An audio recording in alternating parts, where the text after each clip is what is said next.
Breaking news now on Fox 61, Connecticut's news station. We begin with breaking news in New Haven. After a shooting in broad daylight, and now a 16-year-old is fighting for his life. Thanks for joining us for the Fox 61 News at 6. I'm Brent Hart. And I'm Sarah Sanchez. Amid all this chaos, too, a school bus was hit by a stray bullet. Fortunately, no students on that bus were shot.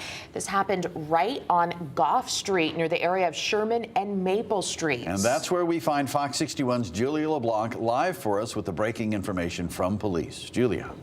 Took shelter as the police were in. Hi, good evening to you both. Yeah, the latest information from police tonight is that 16-year-old boy is still facing life-threatening injuries in the hospital at this time. Police tell us that he is a student here in New Haven, but they are not able to confirm for us which school he is attending. Now, you can see here, if we take a look at the scene, that it's still very active here. A lot of officers blocking off at least 3 blocks, and there's still evidence markers in the middle of the street there where police believe, again, that team was shot here this afternoon. Officers have been here since 2:30. That is when they say they got several calls from witnesses who saw the shooting, including children on a school bus.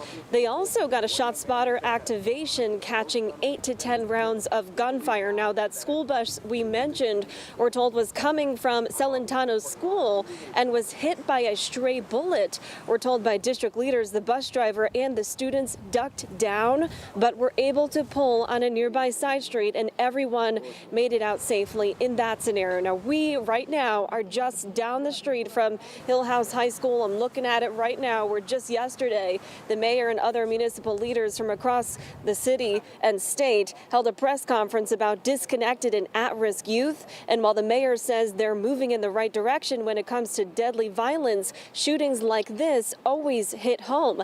Here's what he had to say not too long ago.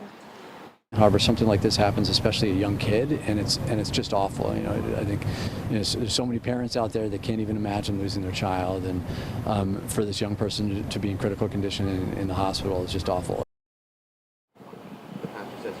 Now, back out here live, taking a look at the scene here once again on Goff Street. We were told there were 2 juveniles arrested near the shooting scene here just shortly after the incident this afternoon. We're told one of them did have a ghost gun with an extended magazine, but police at this time are saying they do not believe that those teenagers were connected to this incident. So that means that right now they are still searching for the suspect or suspects in this case. Police telling us that they do believe this was a targeted incident and that there was no return of gunfire. So the message from them tonight is, 1, avoid this area for right now, and 2, if you saw anything or heard anything, please give them a call. For now, we're live in New Haven. Julia LeBlanc, Fox 61, Connecticut's news station.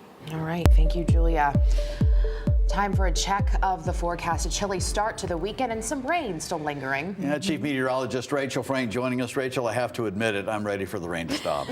No, you were not supposed to say that out loud. We need it so badly are the only words we're allowed to say in public, right? But I mean, yeah, it's been kind of chilly and raw the last couple of days to go along with that beneficial rain. And it's a rainy start to the day tomorrow as well. You can still see this system pinwheeling here to the west of us, that spiral action. And as we take a closer look, you'll even see a few snowflakes that are just kind of dancing on the Connecticut border. Temperatures are above freezing, so any flakes that end up flying here in Ridgefield or Danbury will end up melting on contact with the ground, but it's more of a curiosity than anything else. We've got rain from Putnam up through the Massachusetts border, Ashford seeing some as well, and this will be off and on showers initially as we head through the evening, but then through the overnight and towards daybreak tomorrow, the rain really fills in, so it's a wet start. Again, maybe a few flakes in the hills, but look at temperatures. We do stay above freezing,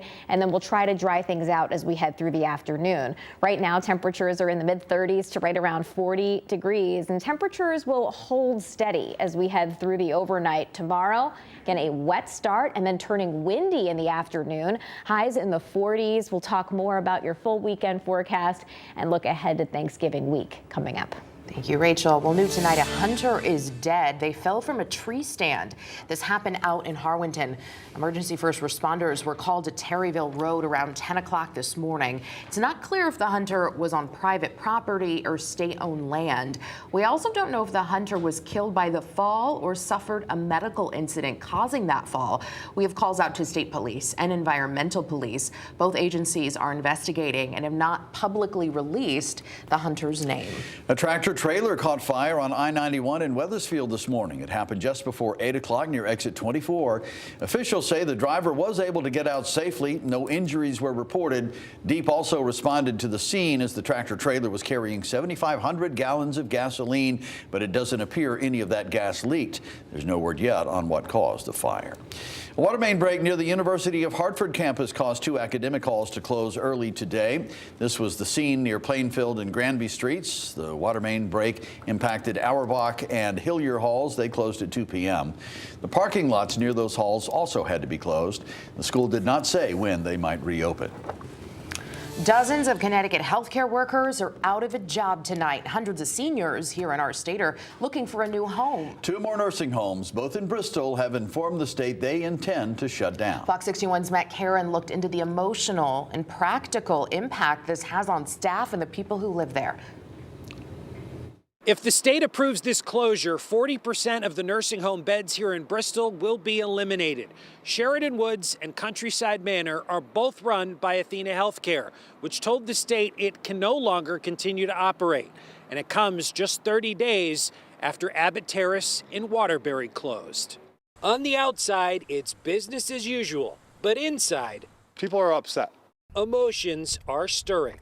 It's a rough day. Anger. Yes. Why doesn't anybody care about our seniors? Sadness. They're crying. They're upset. Fear. Holidays are coming and it's scary because we all have families, like not the unknown. Athena Healthcare informed the state, staff, and residents they intend to close the Countryside Manor and Sheridan Woods nursing homes, both in Bristol. There won't be any beds. People are going to have to keep their parents in their own homes or have them live with them. The announcement comes just 30 days after the feds essentially forced the closure of Athena's Abbott Terrace facility in Waterbury for failure to meet minimum health and safety standards. Many of the staff and elderly residents there were transferred to Bristol. Now it's deja vu. The wound has not healed. Literally, we just bandaged it up, trying to carry on, and here they go with the salt. In a statement, Athena told Fox 61 environmental factors, staffing challenges, facility maintenance needs, and rising operational costs made it impossible to continue operating both facilities. Athena is a company in financial turmoil. They owe back taxes in several communities and recently sold 5 skilled nursing facilities run by this man, Larry Santilli. This man, Larry, that doesn't come to any of these meetings, that hasn't said sorry to, the Athena community, that he faces some serious charges because this is a crime. I saw a picture of Larry on his yacht, as Abbott was closing down. And it was just like, I'm here crying every day because me and my coworkers and, the residents are being separated and you're on a yacht and life is just one big vacation for you. Athena's statement concluded by saying it is evaluating options to support the continued operations of its 6 remaining Connecticut nursing homes. I think we all kind of seen the writing on the wall. We just didn't want to believe it. Us girls have worked our butts off through COVID when no one else was working. No one else wanted to come out here and work. We've been out here, and it kind of just feels like a slap in the face, like nobody cares. The Department of Health and Department of Social Services will now engage in a closure process that includes a 10-day cooling-off period, followed by a public hearing. And then 180 days after that, a decision will have to be made on whether to keep these facilities open. Reporting in Bristol, Matt Karen, Fox 61, Connecticut's news station. Well, new tonight, some Connecticut families are celebrating the addition of a new family member. It's National Adoption Day today. The Department of Children and Families say it's completed nearly 350 adoptions this year, 40 today. Fox 61 was in a New Haven courtroom this morning to watch 2 families make their new additions official. We're just so blessed to have him in our lives. He is amazing. we fell in love with him since the first time we saw him. We knew that Lucas was going to be ours. It's been long, but it's been a true blessing, and we're just so happy to have him in our lives.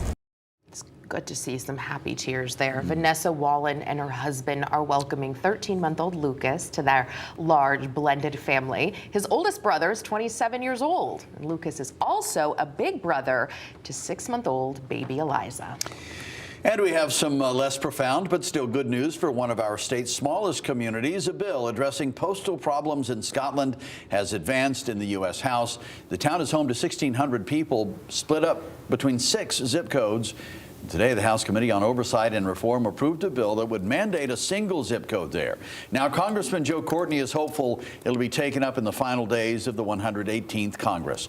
It also addresses similar problems in 30 other towns nationwide. Having so many different zip codes causes issues in mail delivery, car registration, and tax payments. Representative Courtney applauded the news, but says this legislation shouldn't be necessary. He writes the Postal Service, who the town has worked with to seek relief to no avail, needs to pay attention to this bipartisan action that demonstrates small rural communities who depend on functional postal service are serious about fixing zip code anomalies. We'll tell you if this bill is taken up for a vote.